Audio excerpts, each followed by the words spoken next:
Yeah, so I'm Jasmine. I'm the Outreach and Communications Manager at ANU. If you hear noise in the background, it's my cat and dog fighting with each other. That's how they play. So sorry for that. But yeah, like you said, if there are any questions, just type in the chat and then we can start at the end. So I'm going to share my screen here. I'm like, we just practiced this. Let's do it. Yep. Okay, cool. So, can you all hear me still? Good? You can see everything? Yep. See the presentation? Yep, looks great. Awesome. So ANU was founded in 1980. Our original mission, which is still supported today, is to place women, people of color, gender diverse folks, and other underrepresented populations into the construction trade apprenticeship. We graduate between 150 and 200 students each year and offer all gender courses through the PACE program, and then all classes, other classes as well for women and those who identify as women through our TRP program, and we'll get into those a little later. So what is the difference between a pre-apprenticeship and an apprenticeship? The pre-apprenticeship is what ANU offers. It's a free, short-term, unpaid trade program, unpaid training program, sorry, I said trade, that provides knowledge about all of the construction trades, industry, certifications, and experience. Our goal of our pre-apprenticeship programs are to get you placed in a paid apprenticeship starting at a wage between $20 and $30 by the end of the 11-week program. The 12th week is graduation. An apprenticeship is a paid job, and we call it earn while you learn. Anyone 18 or older can apply to be an apprentice in any of the trades, and they last anywhere from 2 to 5 years depending on the trade, and you get paid during that time. So here's a slide that shows the wages that apprentices in the city of Seattle make starting out. In the trades, you'll be paid weekly rather than bi-weekly, and you'll have benefits in addition to your hourly salary. You'll have no college debt, which is great, and you gain skills that pay the bills, as we like to say. So after you complete your time as a pre-apprentice, you move over to an apprenticeship and continue climbing that ladder. So this shows someone moving through a career in construction.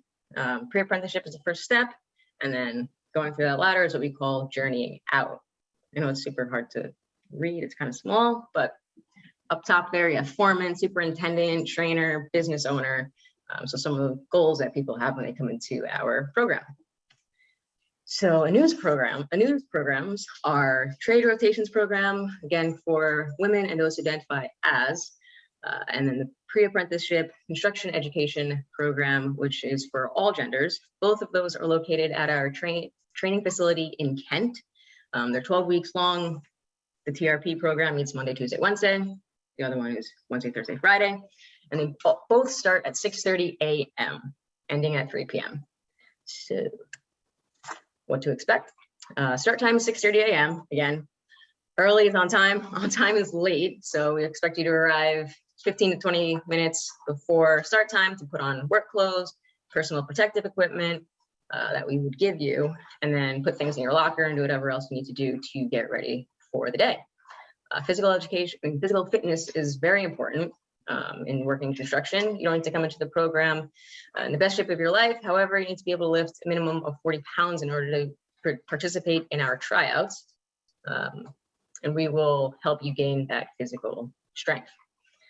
We practice proper lifting techniques. We also emphasize nutrition, and we have local food banks that donate snacks to our training facility. We just ask that you bring a refillable water bottle so that you can stay hydrated throughout the day, because again, it is very taxing. You'll learn trades math. We have a math instructor who helps students brush up on math skills.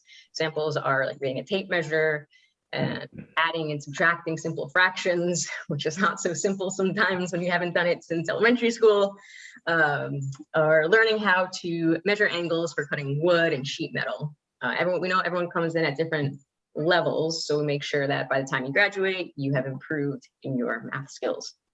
And then professional development. We provide opportunities for you to improve your networking and interviewing skills.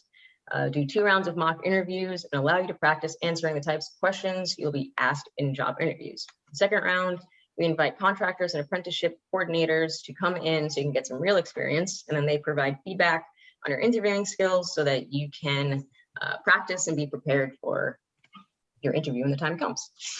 So we have a couple of requirements here. First is a 0 tolerance for drugs. You must be able to pass a drug test. We do test for marijuana, even though it is legal in the state of Washington. And the reason for this is due to just safety on a construction site. There are many hazards, and we don't want that to be a reason. You must be 18 years old. We do accept 17-year-olds that are turning 18 in the near future. You should be legally able to work in the United States, be able to get your GED or high school diploma by the end of the program. So some of your kids can apply now if they would like to. And you need to have a Washington State driver's license by the end of the program. Be able to perform the physically demanding work. Again, construction is physically demanding. And then you must be present for tryouts. And so here, tryouts are broken down into 2 parts. The first part, we conduct drug tests, and you'll have a quick interview with our staff just to test your commitment level or if there are any barriers that might come up during the program. And then after that, break out into groups so you complete the physical stations. And we look to see if you're following directions, you have a positive attitude, and that you're trying your best. We're not looking to find the next fittest person on earth, just to make sure that you don't have any major health problems while completing these tasks. So here is a video for our tryouts. Oh, there's some and just for the record, this was before COVID, so we want to let y'all know that we are socially distanced in this space. Yes.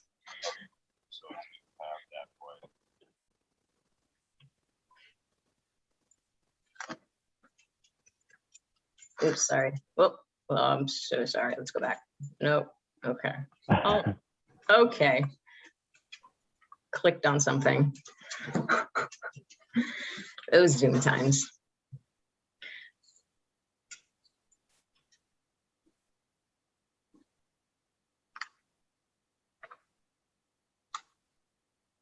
Just trying to get the sound going, but.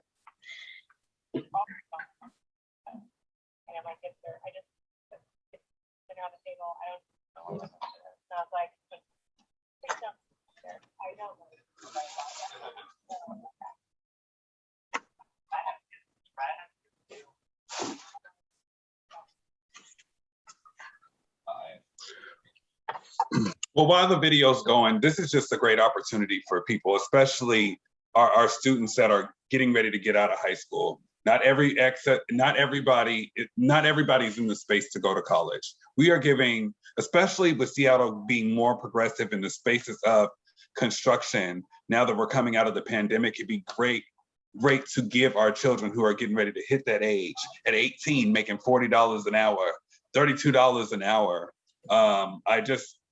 We literally just signed up somebody in the space who just graduated and is starting the program this summer. So him and his best friend. So by the time they both finish, they'll have a greater path to their future with having a career.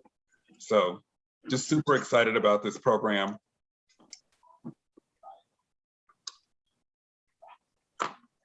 We had someone do this wheelbarrow thing, and he was like, wait, how much time do I have left?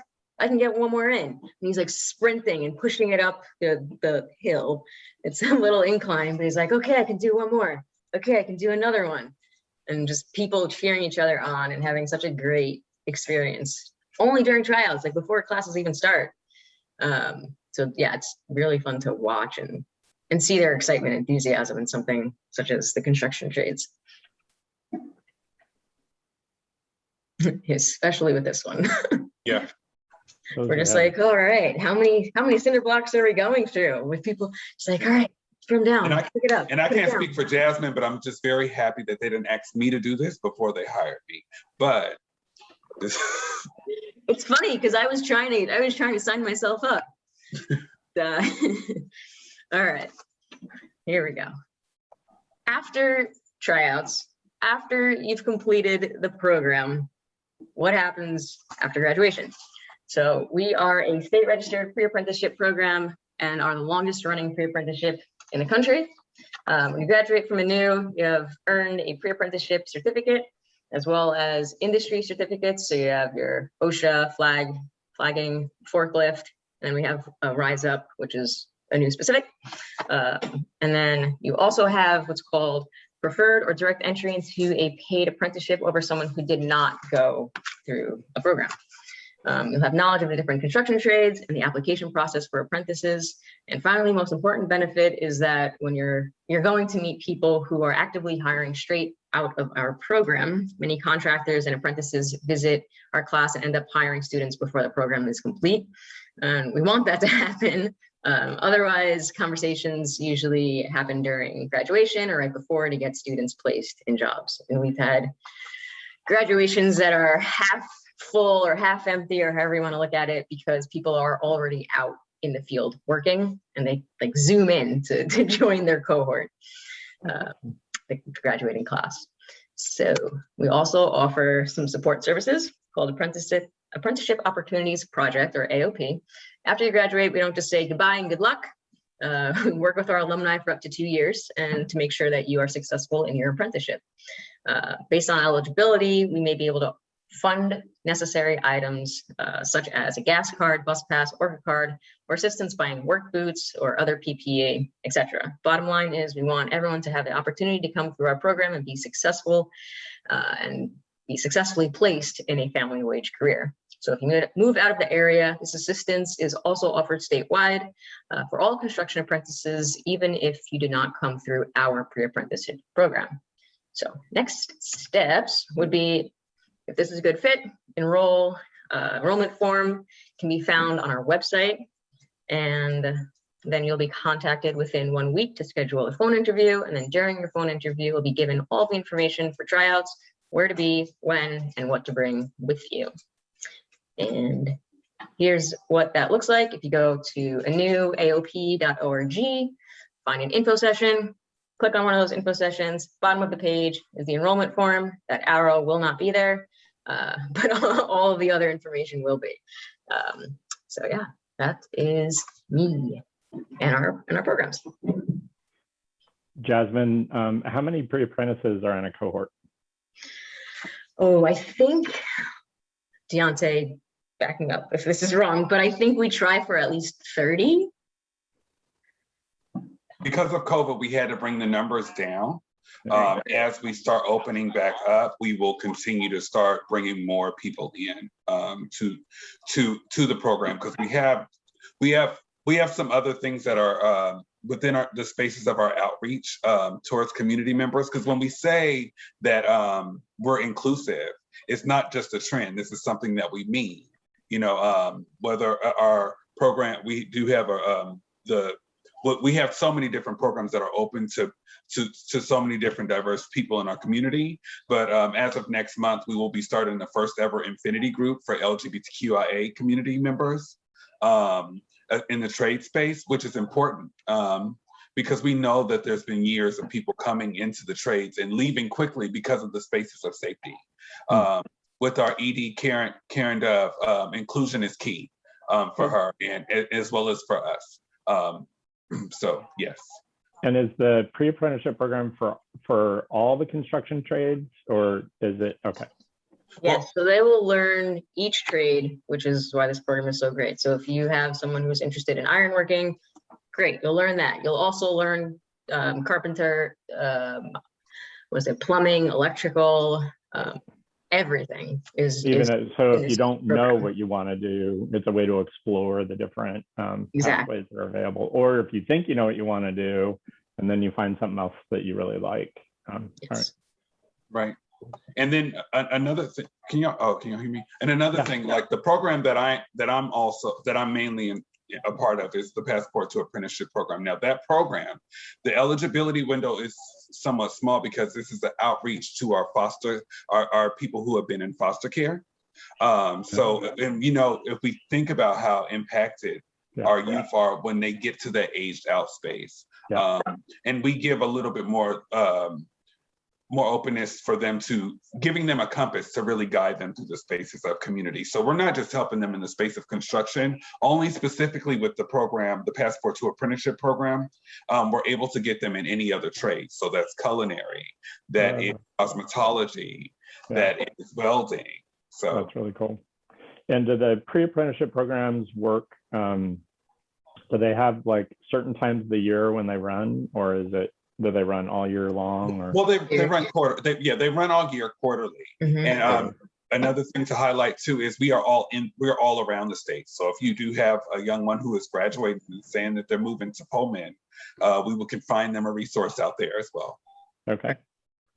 And when does the next program start? So our next all women's and those who identify as cohort, we're recruiting for, I think the date is May 24th to start, and tryouts would be the week prior, so May 17th and 18th. Our next all gendered course would be end of July, early August. We haven't actually secured those dates yet.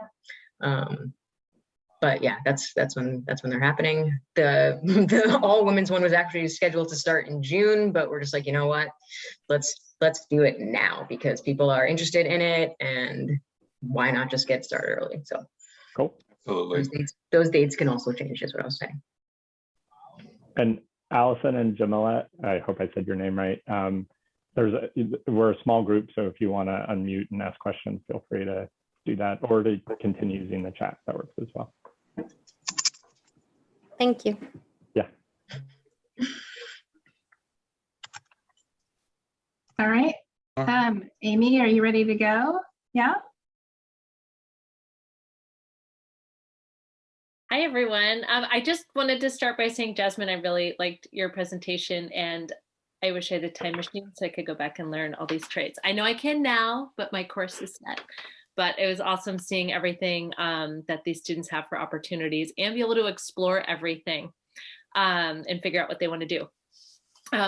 Anyway, so transitioning. Hi, everyone. So my name's Amy LePage. I'm the outreach coordinator at Seattle Culinary Academy. We are based out of Seattle Central College in the heart of Capitol Hill. I'm going to move right to my slideshow because I tend to talk and then later cover it again in the slideshow. So let me see here. Yeah, now you guys all get to look at my face while I stare at what I'm doing. Here we go. And again, thank you guys for having me tonight. So what we are, we run 2 full-time professional technical programs. We have 2 student-run restaurants. We have a bistro that has a pizza oven. We also have a fine dining restaurant. We also have a cafe called The Buzz, where a lot of our students learn, basic cafe, coffee service, and that sort of thing. Our instruction is from award-winning chefs. We have chefs that compete worldwide. They're restaurateurs. They write curriculums and bring in grants for things like sustainability, green practices, and really are all around fantastic people. I feel like they go out of their way on a daily basis for our students. Every student has unique needs, and they each have a unique offering for them. We have what's called exemplary status with the American Culinary Federation. The ACF is an organization that all of our students automatically become members of when they graduate. And it doesn't seem that important going in, but when some of our students graduate and they really want to move on to maybe have a goal of becoming a chef on a cruise ship or working for a large hotel group, travel the world, sometimes being ACF certified can really launch you into that job. It's basically their stamp of approval on the education that we provide. We have an added focus on sustainability. We were probably one of the first in the country to offer a curriculum based in sustainability and then use sustainable practices throughout the program. We have the Green Award from Kendall College in Chicago for these practices. And I'm so happy that Chef Karan, the instructor who created this curriculum, continues to teach at the school today. We also have a focus on farm to table education, and I'll talk about that a little bit more as we go through the slides. And as I mentioned, we're located in the heart of Capitol Hill. Directly across the street is the light rail. There's a trolley, we've got buses. We have students that hoof it there every day. It's very centrally located. So I'm going to go through the culinary arts program first. Typically during non-COVID times, programs run Tuesday through Friday. Classes start anywhere from 7:30 in the morning to 9, kind of get started depending on the day, and then they wrap up anytime between 1:30 and 3:30.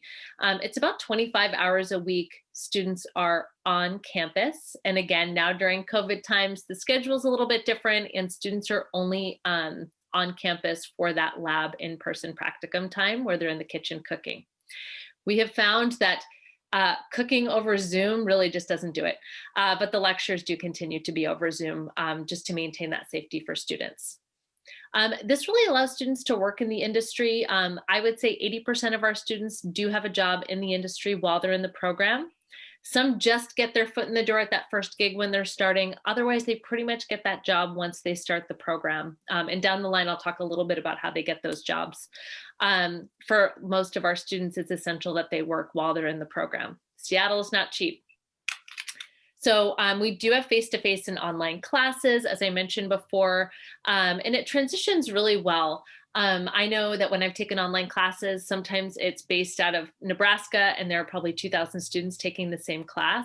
Our classes are taught by the same instructor that you have in person. So if you have a chef for your in-person practicum, that is the same person that is giving you material and information over Zoom earlier in that day. To get the Associates of Applied Science degree, it's a 5-quarter program. It takes 18 months. And we start students in fall, winter, and spring. So right now I'm working with students to get in for fall.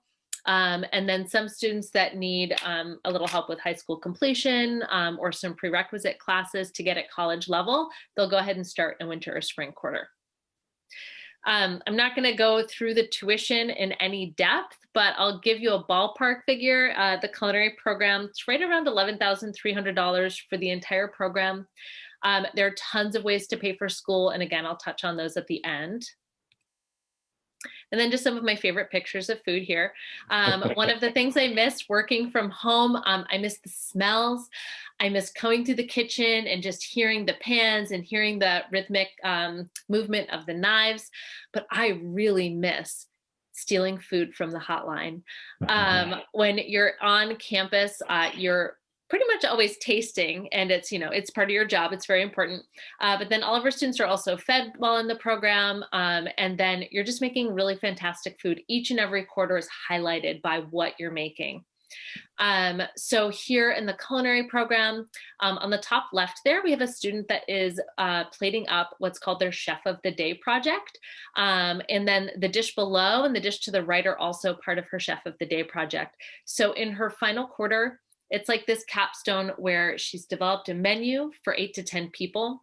It's 4 or 5 courses. She's done the food costing for it, put together the order sheets, made sure that we have all the equipment, and then really built a plan so that her fellow students who are the sous chefs can help her execute it. The table is set. She's got the menu.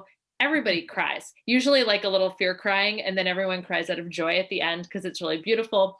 Typically, the guests are friends, family, mentors. I've seen a lot of high school counselors. I've seen previous graduates that have come into a mentor position for these students, and everybody gets to celebrate. On the top right there, that is from a Middle Eastern menu that we run, where there are all these different individual bites and tastes. On the bottom right is a duck confit dish from One World Restaurant, the fine dining restaurant. And then bottom middle is actually a truffle tapa for a competition that our students participate in every year. We almost always go to the World Championship for this. We have students that go to Spain for this tapa competition every year. And so this was one of the winning dishes one year. You get scholarship funds, you get to go to Spain, and you get to tell everybody you won. Okay, specialty desserts and breads. This is our other main program. Very similar in terms of the schedule, again, during non-COVID times. So we're hoping that by next winter, we'll be back on a normal schedule. Of course, I said that a year ago. We're not totally sure, but worst case scenario is that we continue running our modified schedule, which seems to be working really well. Again, face-to-face and online classes. These students spend the majority of their hours in the bake shop. And again, can start in the fall, winter, or spring. For the certification for this, it's 4 quarters, which is just over a year long. And then students can stay and take other classes at Seattle Central to get their associate's degree. And this goes for both programs. We have a lot of students that want to start a business, or they want to get into food photography, or maybe they want to learn a little bit more about nutrition and do food coaching. There are a bunch of different classes at Seattle Central, so you can just kind of piecemeal additional education together, especially for the baking program where you can get the AAS. The rounded tuition for this program, it's right around $8,700.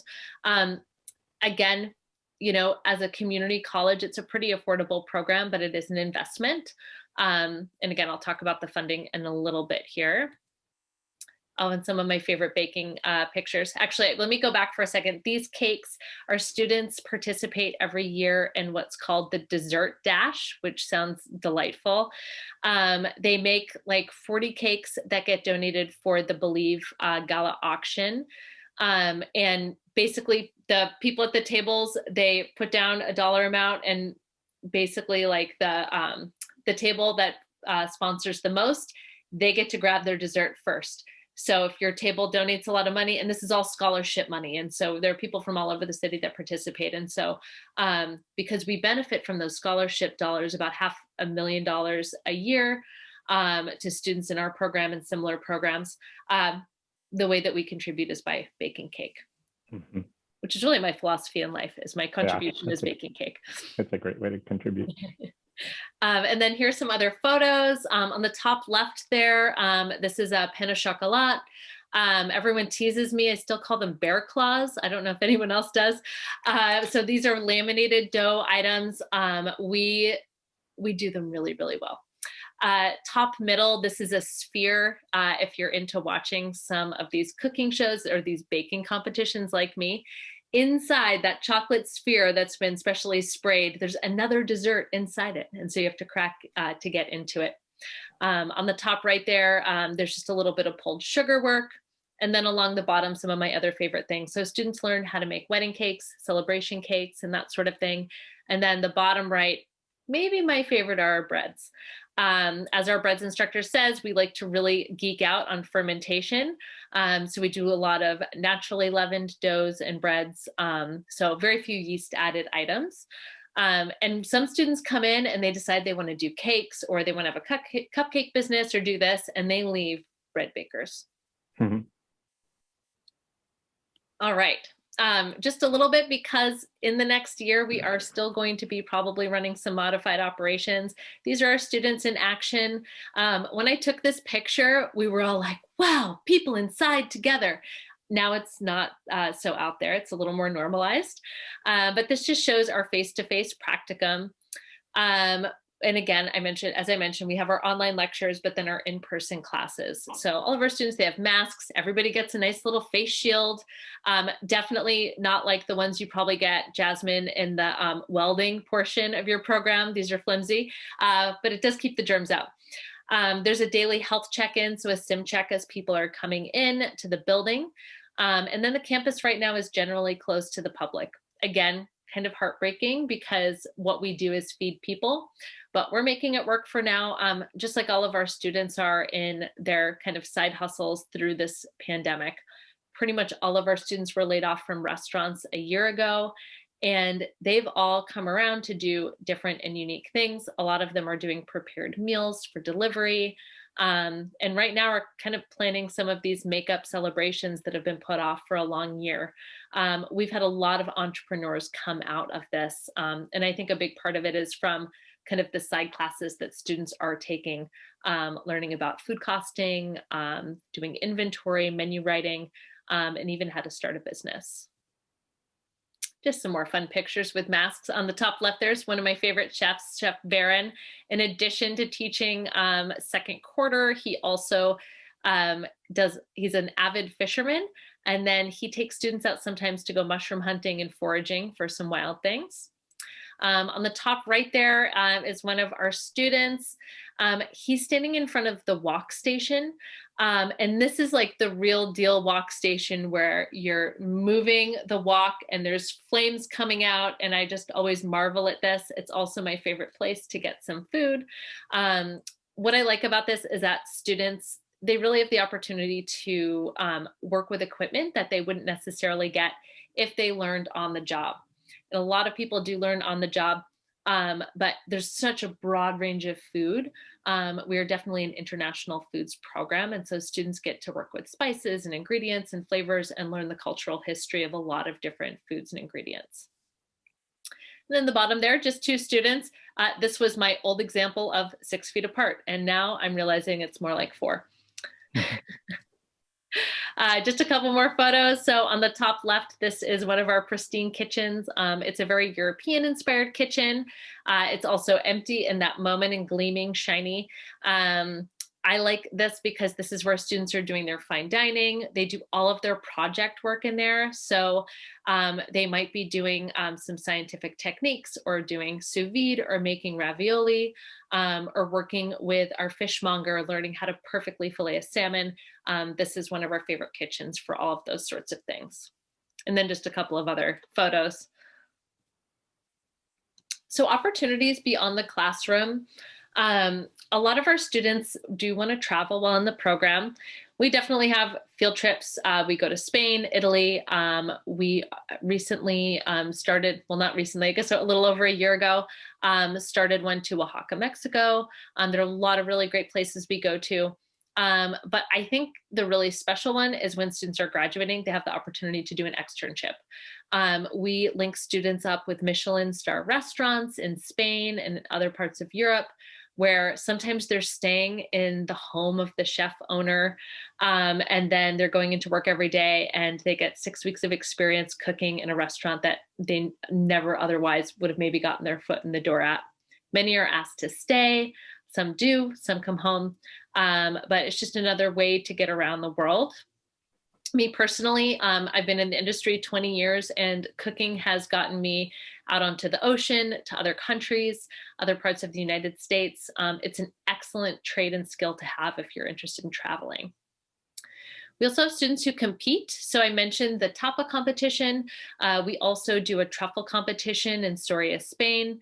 And then every year we host another one with the Korean consulate. And they choose a different theme every year for what type of Korean cuisine students are going to compete for. It's a lot of fun. It can be exciting.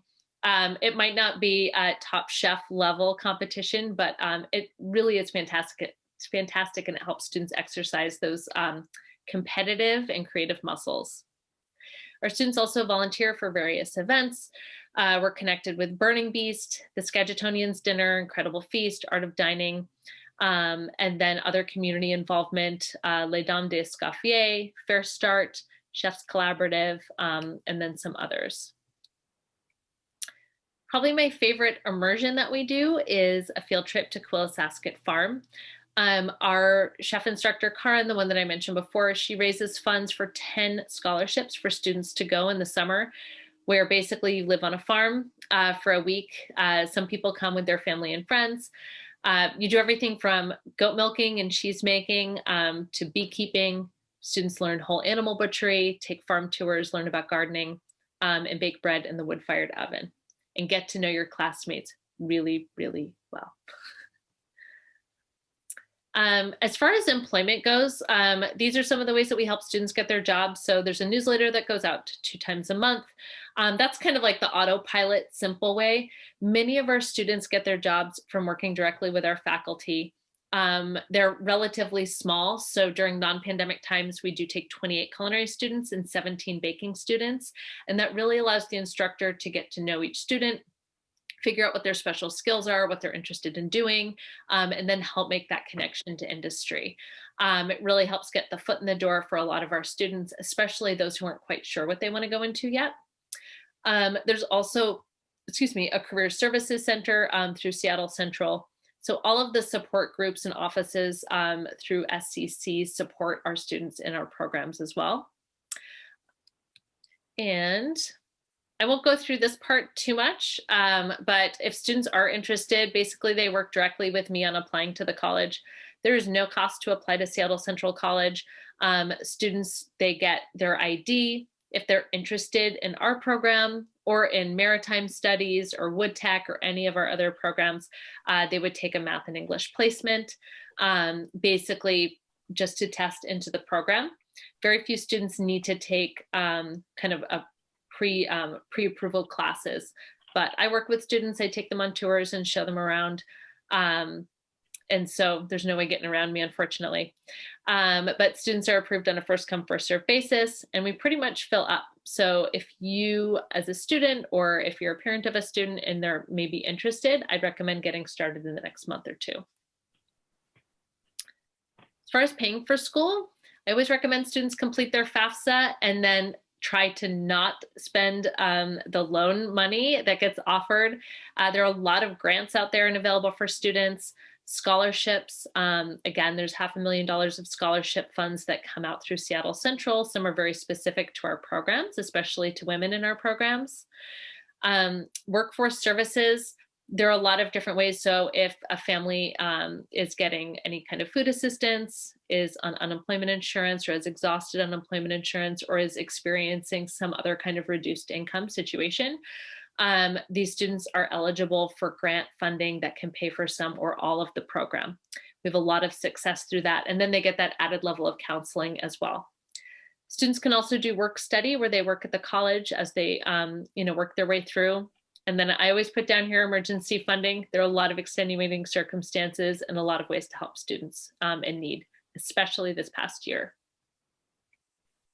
This is me. I don't expect anyone to go writing this down. I'm pretty sure after this, you have an easy way of getting in touch with me. But basically, any student that is interested, the first thing we do is we meet and chat over Zoom. I ask you a bunch of questions about yourself. Uh-oh, I don't know what I did. I think I just left the meeting. Nope, I did not you're leave the still meeting. here. Yeah, Oh you're my still here. gosh. Still here. You all saw my face, right? I usually meet with students to talk a little bit about career planning. Most of our students don't know what they want to do when they're coming in. Right before this, I wrote down all the jobs I've had over the past 20 years in the industry. I'm going to list them really quickly because I don't think students know just how many things they can do in the industry. All right, I'm going to run through very quickly. I was a chef on an adventure schooner, also on a yacht. I've worked in restaurants, wine bars, bakeries. I've had my shift start at 4 a.m. I've had my shift start at 4 p.m. I've worked as a private chef. I've been a caterer. I've made food for corporate flights. I've made food for Jeff Bezos. I have worked as a nutrition and fitness coach, as a goal-oriented, toward nutrition and fitness goals as a personal chef. I'm a culinary producer. I've worked for the Food Network, Food and Wine Magazine. I've done recipe testing, I've done food photography, and I've written cookbooks. It also enriches my life. I'm on the school board for Seattle Public Schools because of this. I'm a volunteer baker through HopeLink. I teach classes at my daughter's school. She's 7. I made pasta with a bunch of 7-year-olds and deeply regretted it. And then I'm surrounded by people that want me to invite them to my house for dinner.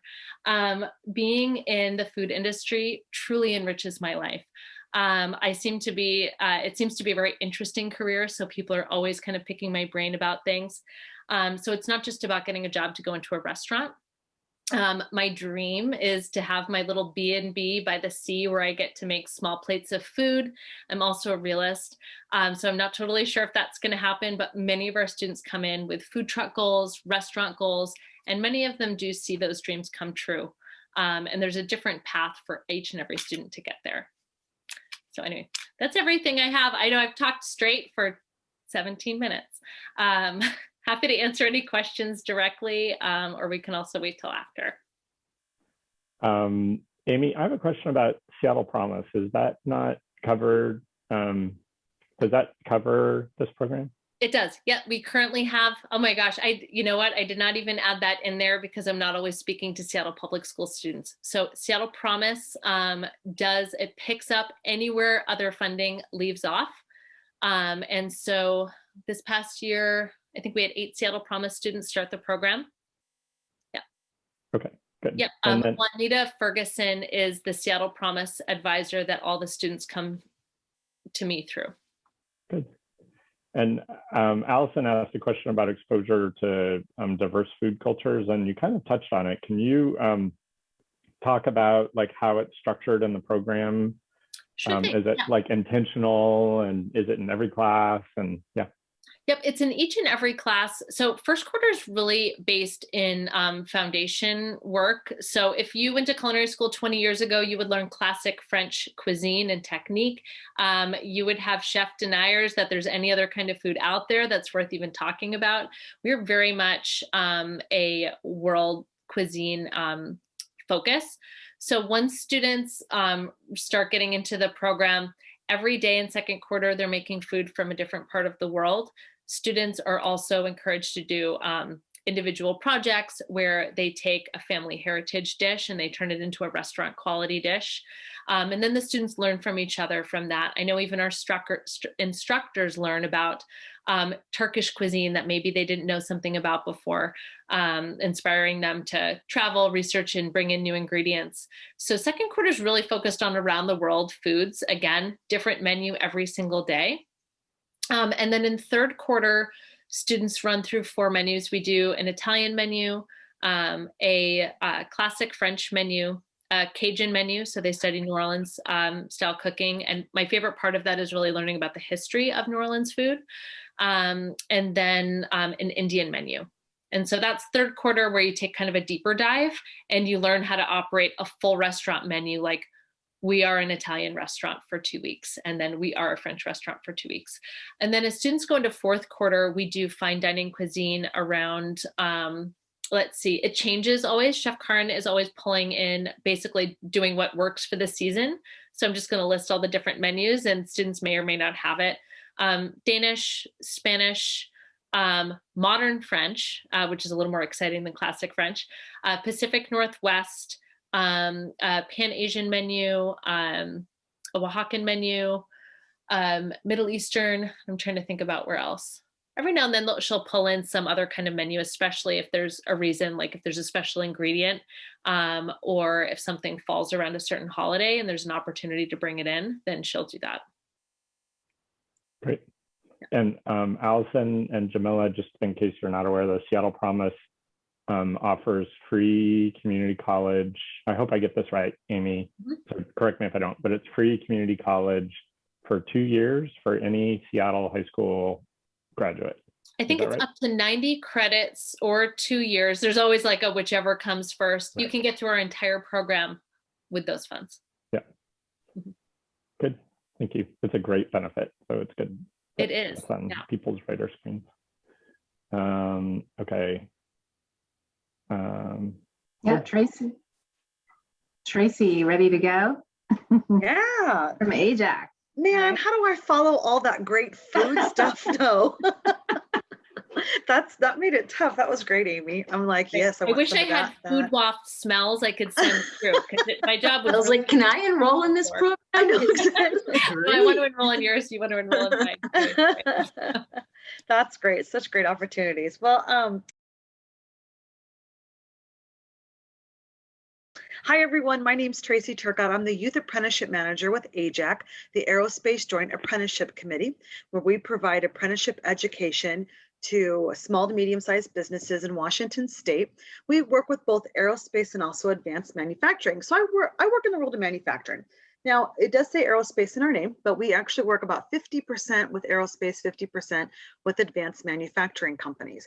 And always people ask, what's an advanced manufacturing company? Well, that is any company that's using some tools that are a little bit more on the advanced side, computer tools, advanced technologies, and that's everything that you see there.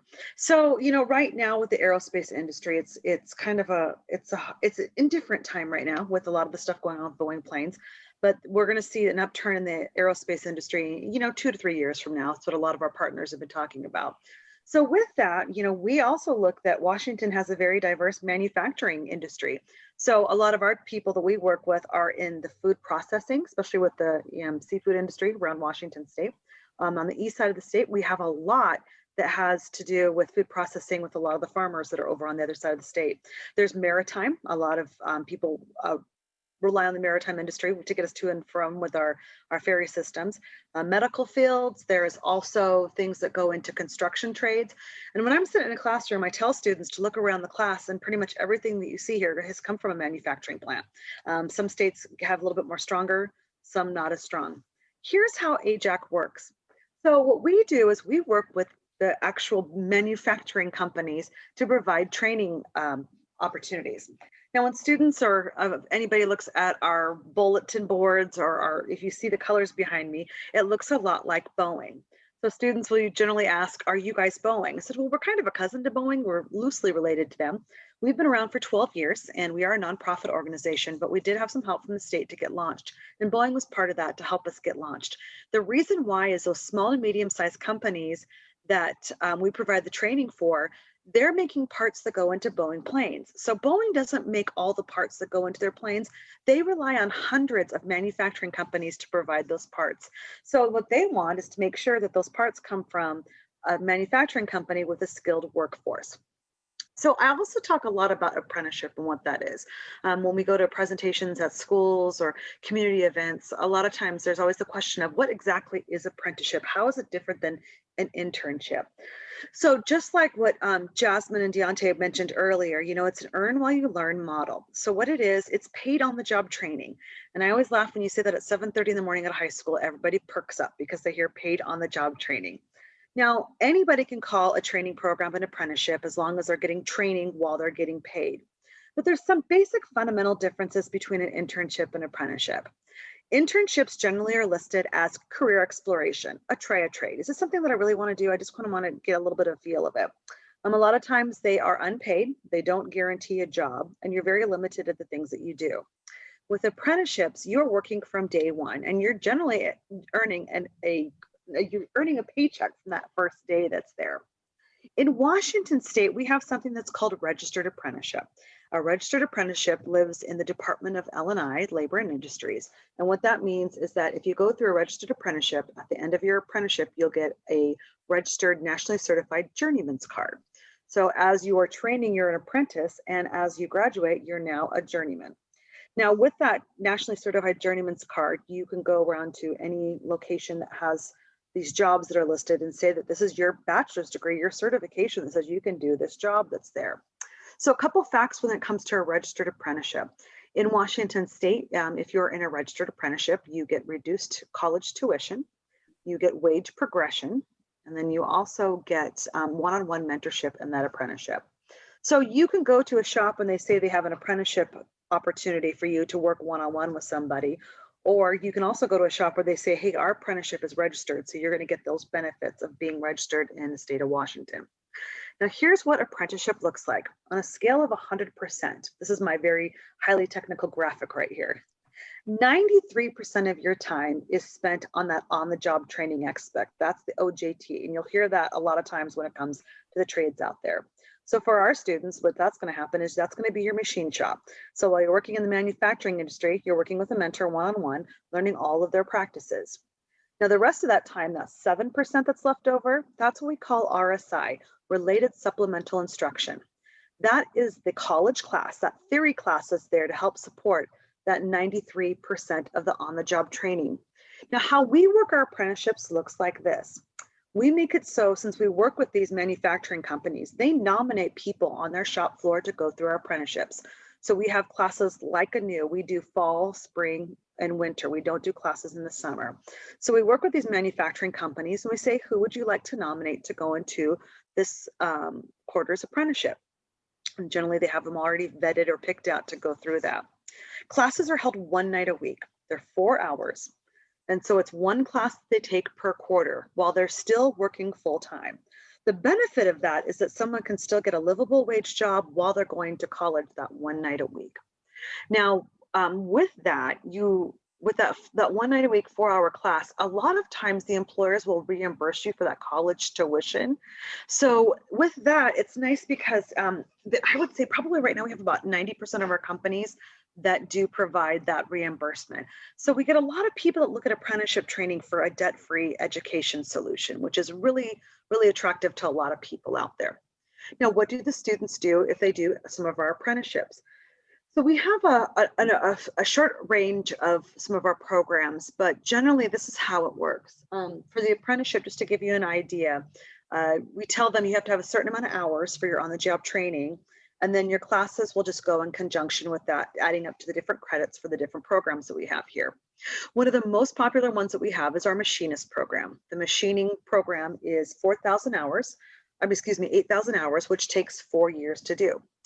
Within that time, that is where someone is learning all of the technology for the parts that go into manufacturing. So they're working on mills, lathes, they're working on CNC machines, they're working on drill presses. It's pretty much a machinist that you would see in manufacturing. Another very popular one is our plastic process technician. Especially in healthcare and aerospace, plastics are a very big thing for people to work on. You're seeing it a lot more in healthcare with some of the industries that we work with. So like a machinist, instead of working with metals, they're working with plastics, and that's what their focus is. We also have a tool and die maker. That's someone who goes into working on the actual dies and the tools that go into manufacturing. Those are also at a 4-year program for 8,000 hours.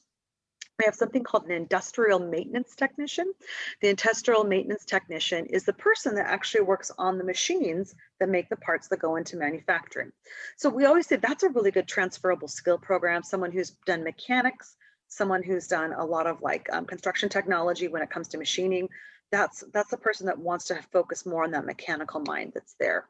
We also have a CNC programmer. So if you've got students that are like, hey, I like CAD, I like doing design or coding work, that's the people that send the code to the machinist to make the parts that go into manufacturing. Now, those are pretty much our standard manufacturing programs that we have. Again, they take about 4 years, our 8,000 hours of training, and their college classes are 1 night a week. We do have a couple of entry-level ones, which is going to be the segue into why we're here today. So we have an industrial manufacturing technician, which is about 1.5 years. It's 3,000 hours. That's when we work with manufacturing companies that say, hey, we've hired someone who's entry level and they need to be skilled up when it comes to manufacturing. So this is kind of a shallow level look for them to understand all the processes of manufacturing. And that also leads to either going into machinist or going into that maintenance technician I mentioned earlier. This one's very popular when we work with schools that have seniors that are graduating, and we have employers in that area that are looking for high school students that are graduating. So they're saying, hey, in the Kent area, we've got an employer who's looking for a shop help right out of high school. So we'll work with the local Kent high school groups and we'll say, hey, listen, here's the employer, this is what they're looking for. Can you spread this out to your students? And then when they go into the work at that shop, the shop likes them, they nominate them to go into an entry-level apprenticeship. Now, to back it up even further, in about 13 school districts around Washington State, we do have Apprenticeship Ready. And the Apprenticeship Ready is a mix of pre-apprenticeship and youth apprenticeship, where students are getting registered apprenticeship hours while they're in school and an industry recognized training, a lot like the pre-apprenticeship programs that you hear that ANU have.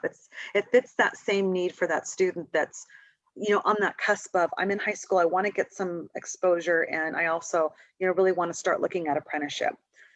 So with that, we have 2 programs we do for high school students that are there. One is a production technician. It's the mini machinist, as I like to call it. It's a 2,000-hour program. It takes a high school student generally about 1.5 years to do. They go through a boot camp in the summer, and then they take 3 classes while they're in high school.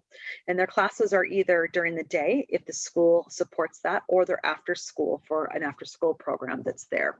We also do an automation technician program, which is a mini maintenance technician. So we really look at those 2 markets of the high school and say it's either you're making products or you're working on the machines.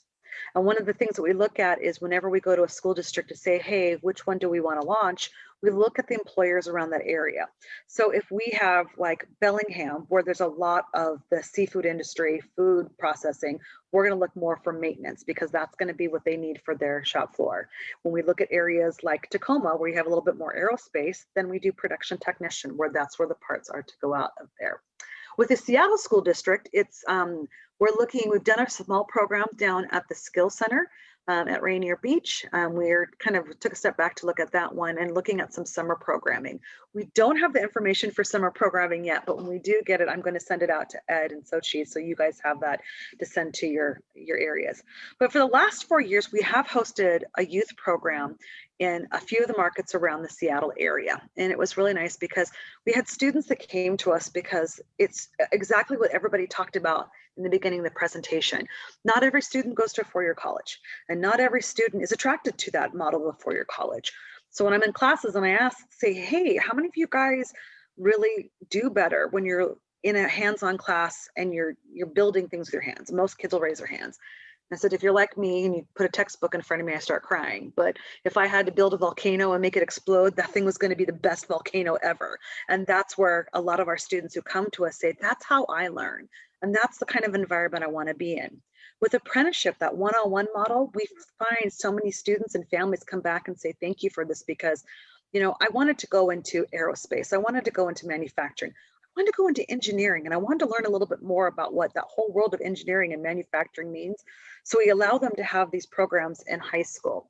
If we could, we'd have a program at every high school in Washington State, but we're a small nonprofit. So we're trying to build where we go. But one of the things that we're really looking at is we do have a summer boot camp that is partial online, partial in person, you know, looking and following the COVID models that are out there, where we allow students from other school districts to do some career exploration with some of our programs that are there. And I'll make sure to get that information out a little bit later on. What I wanted to do tonight, though, is I wanted to show you guys a video, and I'll share my screen in just a second. So we had a company called Edge Factor, and Edge Factor is in school districts around Washington State. What they do is they provide educational video series to showcase a lot of industries and career spaces for students to go into. Edge Factor came in and they did a really great feature on our youth apprentices. So I'd like to show this video to a lot of students or families, because even if we don't have a youth apprenticeship program in your area, you get to hear the reason why some of our high school students decided to go in and do this program. So it's about 4 minutes long, and I am going to pop it up here. Just make sure everybody sees my screen. Looks good. Okay, and I'm going to play it. Hopefully the sound. I did click the right thing to make sure you can hear it, but here we go. This is our youth apprenticeship program, Breaking the Mold.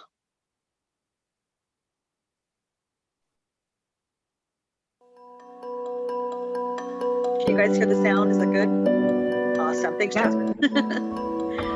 When I was a little girl, I used to love to play with Legos. I built something out of my own imagination, and I loved it.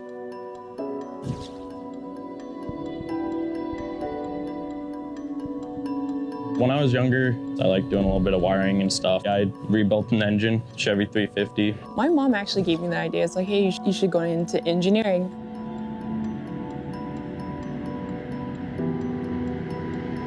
I started to take engineering design classes in my freshman year, and I loved it.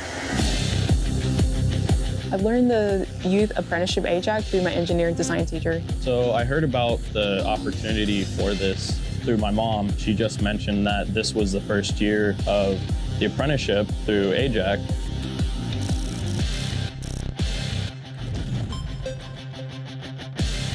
The Aerospace Joint Apprenticeship Committee is a nonprofit apprenticeship service provider or an intermediary, and our job is to work with the employers in the aerospace and advanced manufacturing industries to implement and develop apprenticeship programs in employer-demanded occupations by location.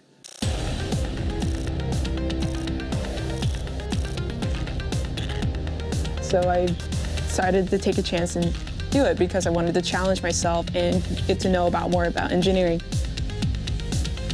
I had to fill out an application, get selected into the program. I had to go through a series of interviews. So similar to speed dating, Full Gauge was the first one that called me back. 3 days later, I managed to get hired, and I've been here ever since. I was fortunate enough to get here at AMT, which is a really big, great company.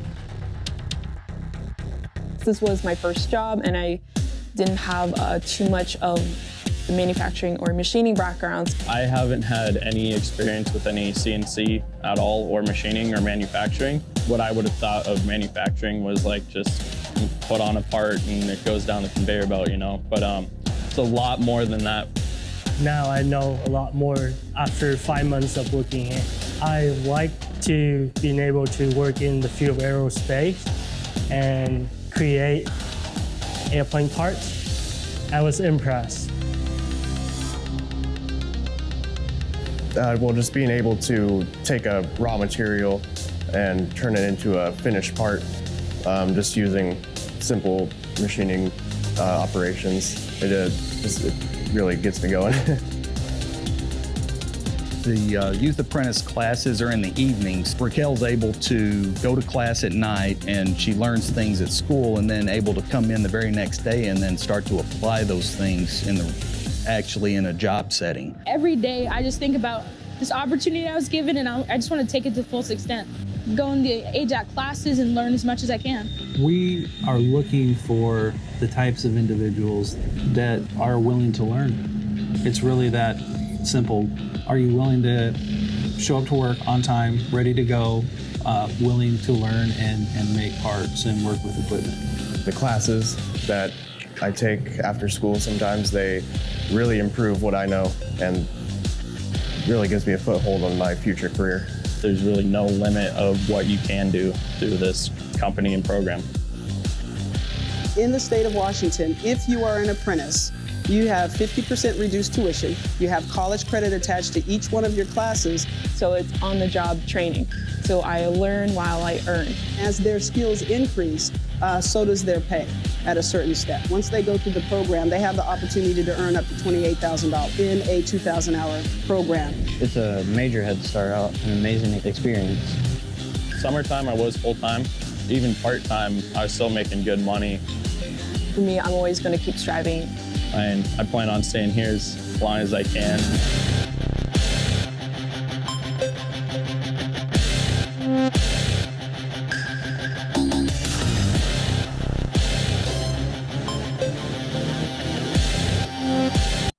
I love the music on there because it was set for high school students. And we did a video for our employers, and that one was like, la, la, la, la. It was very smoothed out music for the older population, as they said. They do talk about college credit on there. One of the things with our apprenticeship ready classes for high school students is they get 3 college level classes. They garner 15 college credits that are paid for. So the students don't have to pay anything for the college credits. They're transferable to most schools in Washington State. I do tell them they're transferable to most schools in Washington State that have a machining program. So obviously, if you go to University of Washington for healthcare, you're not going to be able to transfer those credits because it doesn't really correlate there. But really, the students that have come to us are looking to go into manufacturing careers or engineering. The one girl, Raquel, that we saw in that video, she was a graduate of Stadium High School in Tacoma. She's doing the engineering program at St. Martin's University right now. And she wrote about her experience in doing youth apprenticeship and working for Tool Gauge, and that was one of the things they really focused on during her admissions interview was, tell us more about this opportunity, what you did. And I just saw her about a year ago, and she says, man, a lot of this really helped her understand the language between the engineer and the manufacturing technicians that they work with on the shop floor. So that's huge.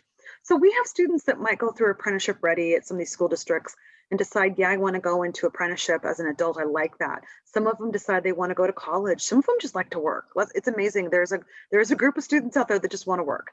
And again, they want to be educated, but the thought of being in a 4-year college or any kind of program where you're 5 days a week in college classes is just not a good match for them. And it's amazing also too with students who are worried about college debt. There's a lot of them that are coming to you going, I go, if I can get paid to earn while I learn, that's a program that I want to be involved in. In our high school programs, so I kind of talk about this for even my seniors that we don't have a program at, but we have employers in that area looking for them and we want to shop them around to them. We talk about a few different things, and Jasmine outlined it really well with the new slideshow. That's why I always laugh when we're with the new. I'm like, great, we can just kind of go back and forth off of each other. I love it. But yes, for our programs, for the high school programs, you have to be at least 16. We do have a variance letter in Washington State for L&I that the Teen Safety says that they're in a registered program through the state. They can do a lot of the same stuff that adults can do. There's only a couple things that they can't do. They have to have, we say a 2.0 GPA. And I say that because we have students that might have a 1.8 all the way. We had 2 students have 4.0 GPAs because everybody learns different and everybody's skill sets, a little bit different. But if we have a student that comes to us with a GPA that's under 2.0, we just talk to them. Maybe it was a mix of classes. Maybe it was just something you had a bad semester. If you're on a path to creating a better, great GPA, let's work with you on that case. students have to have passed Algebra 1. Now we talk about that because it's the dreaded 4-letter word called math. And in manufacturing, one of the things that we talk about is that Algebra 1 is a freshman level math. So even with our adults that go into training programs at 30 and 40 years old, the first thing they do is get a math brush-up class, because if you don't use it that much, you do lose it. Now, with the students, we talk a lot about applied math. And I use the example, I had a student up at Everett who had failed Algebra 1 and Algebra 2. He had to retake it in the summer. However, he interviewed with one of our employers, and the employer pretty much fell in love with this kid and says, I'm willing to give him a shot. Let's try this. And the student came in there, killed it, and it's done really well. He just finished, he just got his journeyman's card. But when I took someone from the school district around to go visit, I said, what was different? Why was this different for you compared to your classes?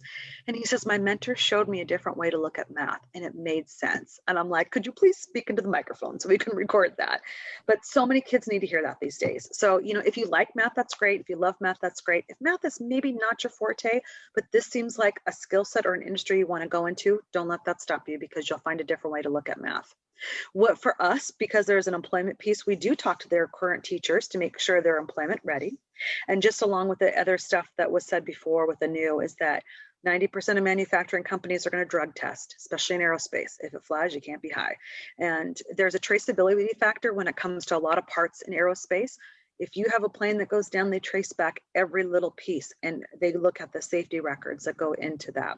And especially with aerospace, you work with military and foreign contracts, and it gets really, really convoluted when it comes to, you know, their standards of working on those spaces that are there. We also talk to our students about transportation to and from the job site. That's probably one of the biggest barriers that we have, is that how are you going to get to the job? And exactly, you know, if you're on time, you're late. If you're early, you're on time.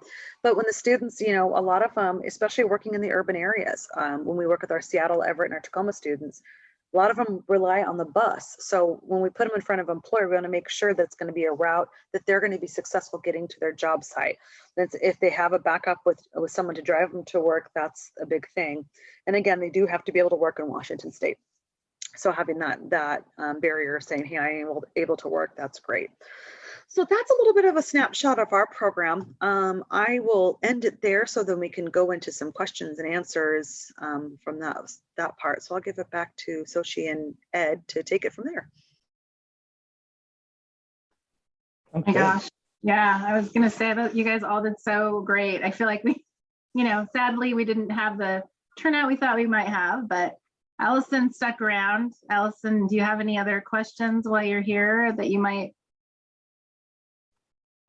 Hello. I just wanted to say thanks for a special opportunity to learn about opportunities for my child who is not going to go direct to a four-year college. It's really nice to know the diversity of programs out there for them. And this is Smokey. Hi, Smokey. You guys are great. That is awesome. I love that. You know, this is one of the things I sit on a lot of these panels for apprenticeship with a lot of like OSPI and some other stuff. And one of the things that is said, especially for apprenticeship programs, sometimes it's easier to apply to Harvard than to get into a local apprenticeship program. And it's, whenever I'm on presentations, I give shout outs to ANU, the Centers of Excellence for Construction, because they have great resources to get students into some of these traditional apprenticeships. So a lot of times what apprenticeship is trades, and it's a lot of what ANU does for their pre-apprenticeship and their training programs. But they're also a small nonprofit, so they are not all over either. But I always tell students, go to your career centers, talk to your counselors, and hopefully you have a great networking counselor or career specialist that if they don't know, they'll grab onto somebody that does. And a lot of times I've got people who are like, Tracy, I have a kid who wants to be a welder. I'm like, here's who you talk to, you know, and then we'll send them different places in that case. But it is hard because if counselors a lot of times talk 5 days a week about technical colleges, community colleges, four-year colleges, training programs. And then they get the one kid 2 weeks later that goes, I want to be a welder. And they're like, I don't know where to go. And I have a lot of friends that are career specialists in local high schools. And they say, it's so nice to be able to do this and talk about it and find out, where do I go? Or is there someone that can point me in the right direction too? So it does get a little bit frustrating, but all of us who are here are here to help with any of those training programs and apprenticeships. And I was gonna say, if you Jasmine could- and Deontay, I really appreciate your intentional focus on diversity, equity, and inclusion, and how it's more than surface deep. Clearly, you're talking about building a pipeline of diverse folks who will succeed in the industry. Thank you. Yeah, absolutely. You're muted, Deontay.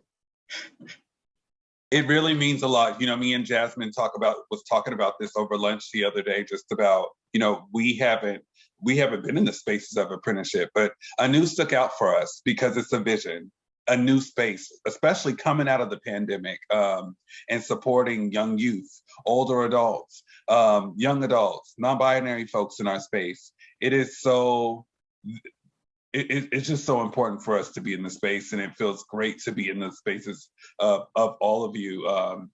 Tracy, we appreciate you. Amy, thank you so much as well. All the trade programs that presented today are really appreciated. And it was nice to look at Smokey. I don't know where they flew off to, but. Yeah, I wish that this was a topic of conversation when I was going through high school. I went to an all-girls Catholic high school, and it was always just, surprise. Thanks, Mom and Dad.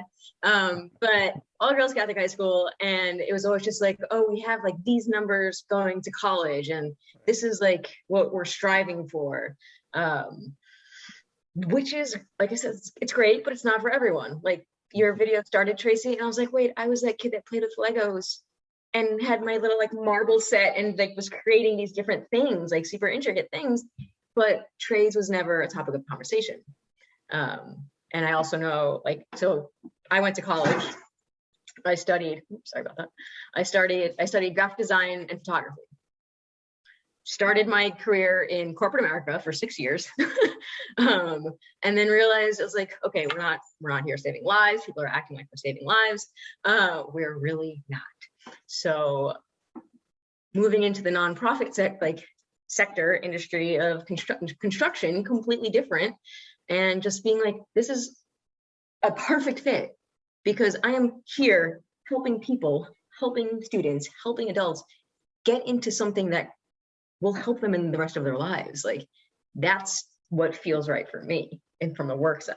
So it's beautiful what we're doing here, Amy, Tracy, Deontay, myself, and just giving people other options for their future. So they don't feel pressured to do 4 years and then have thousands of dollars of debt, you know? So thank you again for having us here. Thank you. Yeah, I was gonna say, once we can get, I mean, I definitely hope I'm gonna be keeping your guys' information because I would love to do this again when we could be in person. And obviously I would love, because I feel like this would be great for, the students to be hearing more than anything, but, it just, obviously it's harder in this kind of a environment by Zoom. But if you guys have any links or anything you want to email to me that you think would be helpful to give to, to put on, we know our PTSA newsletter or just our parents page, and just to kind of remind parents that didn't make it tonight, because I know there's probably parents that wanted to, but they'd love the information. So I'd love to pass it on.